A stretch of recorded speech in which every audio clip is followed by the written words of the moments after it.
Man has always been a biologist. He had to be a biologist in order to live. Early in the history, he was a hunter of animals and a gatherer of fruits, seeds, roots. The more he knew about animals and their habitat, the more successful hunter he was. The more he knew about plants, the better he distinguished between edible and non-edible plants. Have you ever had similar questions about the world? There is a way to find the answer to these and other questions, and that is used by scientists as well. It is called the scientific method. If you use it, you can be a scientist too.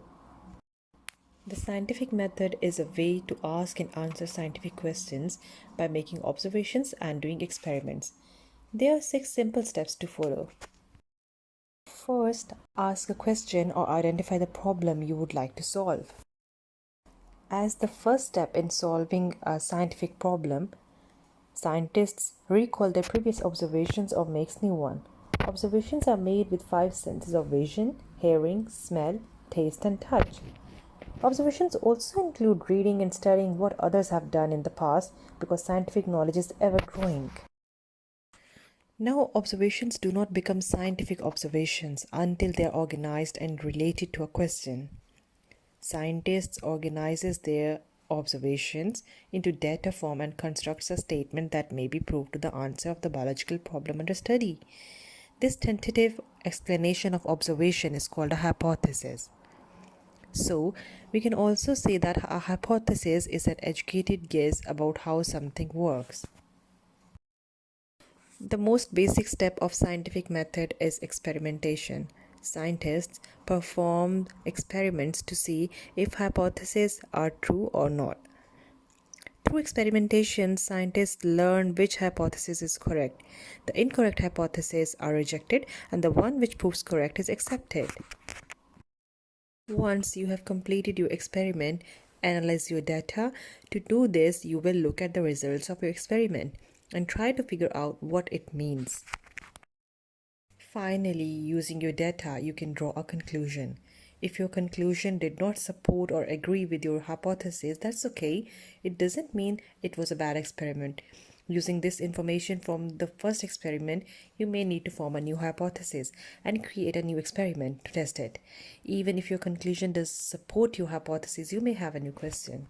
You may be wondering, what is theory, law, or principle in scientific terminology? So when a hypothesis is given a repeated exposure to experimentation and is not falsified, it increases the scientist's confidence in hypothesis. Such well-supported hypotheses may be used as the basis for formulating further hypotheses, which are again proved by experimental results. The hypotheses that stand the test of time are called theories, and a theory is supported by a great deal of evidence. Now, these productive theories, they keep on suggesting new hypotheses, and so testing goes on. Many biologists take it as a challenge and exert greater efforts to disprove the theory. If a theory survives such doubtful approach and continues to be supported by experimental evidence, it then becomes a law or principle. A scientific law is a uniform or constant fact of nature. It is an irrefutable theory. Examples of biological laws are Hardy-Weinberg law and Mendel's law of inheritance. Now here is a summary of the scientific method. First of all, you need to identify the problem, then the relevant data is gathered, then a hypothesis is formulated, and then you move on to the experiments, and then results are processed. Thanks to the scientific method, many important discoveries have been made about our world, but many unanswered questions remain. Would you like to help answer them? You can. Just remember to be scientific.